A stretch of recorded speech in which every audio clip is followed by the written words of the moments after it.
നടൻ മോഹൻ ശർമ്മയുടെ ഇപ്പോഴത്തെ അവസ്ഥയെക്കുറിച്ചുള്ള വാർത്തകൾ ഞെട്ടിക്കുന്നു. ഇപ്പോൾ കടുത്ത സാമ്പത്തിക പ്രതിസന്ധിയിലൂടെ കടന്നുപോകുന്ന മോഹൻ ശർമ്മ ഒറ്റപ്പെട്ട വൃദ്ധസദനത്തിൽ കഴിയുകയാണ്. സിനിമയിൽ പതിറ്റാണ്ടുകളുടെ പരിചയ സമ്പത്തുള്ള ഒരു കലാകാരന്റെ ദയനീയാവസ്ഥ വിവരിക്കുന്ന വീഡിയോകൾ സോഷ്യൽ മീഡിയയിൽ വൈറലാണ്. മലയാള സിനിമയിൽ 70കളിൽ നിറഞ്ഞുനിന്ന നടൻ, മലയാളികളുടെ ഒരു കാലത്തെ പ്രണയ നായകൻ. ചട്ടക്കാരി എന്ന ഒറ്റ ചിത്രം മതി ഈ താരത്തെ ഓർത്തെടുക്കാൻ. അതെ, മോഹൻ ശർമ്മ. മലയാളികൾക്കൊരിക്കലും മറക്കാൻ പറ്റാത്ത മുഖം. മലയാളത്തിന് മാത്രമല്ല, തമിഴ്, തെലുങ്ക് ഭാഷകളിലായി നിരവധി സിനിമകളിൽ അഭിനയിച്ച താരം കൂടിയാണ് മോഹൻ. നടൻ മാത്രമല്ല, തിരക്കഥാകൃത്തായും സംവിധായകനുമായും വേഷപ്പകർച്ചകളാടിയിട്ടുണ്ട് ഈ താരം. ഇത് സിനിമയെ വെല്ലുന്ന കഥയാണ് മോഹനെ സംബന്ധിച്ച്. കാരണം ഇന്ന് മരുന്ന് വാങ്ങാൻ പോലും വകയില്ലാതെ ചെന്നൈയിലെ ഒരു വൃദ്ധസദനത്തിലാണ് മോഹൻ എന്ന സൂപ്പർ സ്റ്റാർ കഴിയുന്നത്. നിരവധി സിനിമകളിൽ നായകനും വില്ലനുമായിട്ടൊക്കെ അഭിനയിച്ചിട്ടുണ്ടെങ്കിലും ഇത് പുതിയൊരു റോളാണ്. കഴിഞ്ഞ 50 വർഷത്തോളം സിനിമാ മേഖലയിൽ സജീവമായ താരം ഇപ്പോൾ ഒരു വൃദ്ധസദനത്തിൽ ആരുമില്ലാതെ ഒറ്റമുറിയിൽ കഴിയുകയാണ്. 20 സിനിമകളാണ് നിർമ്മിച്ചത്. 2 സിനിമ സംവിധാനവും ചെയ്തിട്ടുണ്ട്. ഒപ്പം ഫിലിം ചേംബർ പ്രസിഡന്റുമായിരുന്നു. എല്ലാമായിരുന്നിട്ടും ഇപ്പോൾ ഒന്നുമല്ലാത്ത രീതിയിലാണ് ആ വൃദ്ധസദനത്തിൽ താരം കഴിയുന്നത്. പാലക്കാട് ജില്ലയിലെ തത്തമംഗലത്താണ് മോഹൻ ശർമ്മ ജനിച്ചു വളർന്നത്. പിന്നീട് പൂനെ ഫിലിം ഇൻസ്റ്റിറ്റ്യൂട്ടിൽ പഠിച്ചിറങ്ങിയ മോഹൻ ശർമ്മ സൗത്ത് ഇന്ത്യയിൽ ആദ്യമായി ആക്ടിംഗ് ക്വാളിഫിക്കേഷൻ നേടിയ നടൻ കൂടിയാണ്.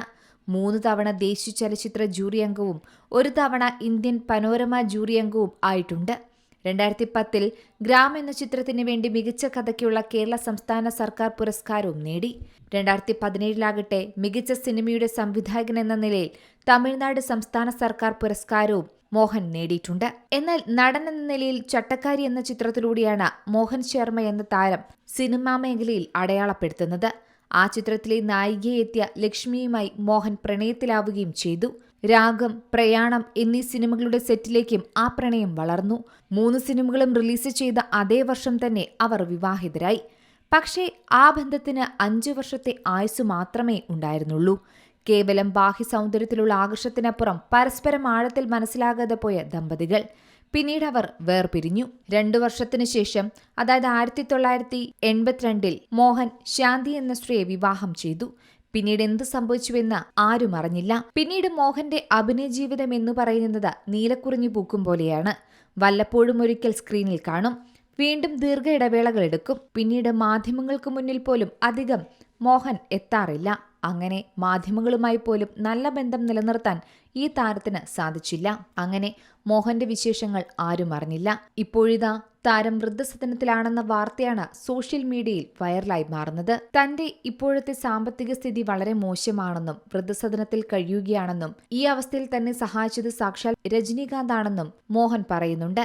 1 ലക്ഷം രൂപയാണ് രജനീകാന്ത് അന്ന് സഹായമായി നൽകിയത്. News desk C Malayalam news. ഏറ്റവും പുതിയ വാർത്തകളും വിശേഷങ്ങളും വിരൽത്തുമ്പിലറിയാൻ സി മലയാളം ന്യൂസ് എല്ലാ ഡിജിറ്റൽ പ്ലാറ്റ്ഫോമുകളിലും ലഭ്യം.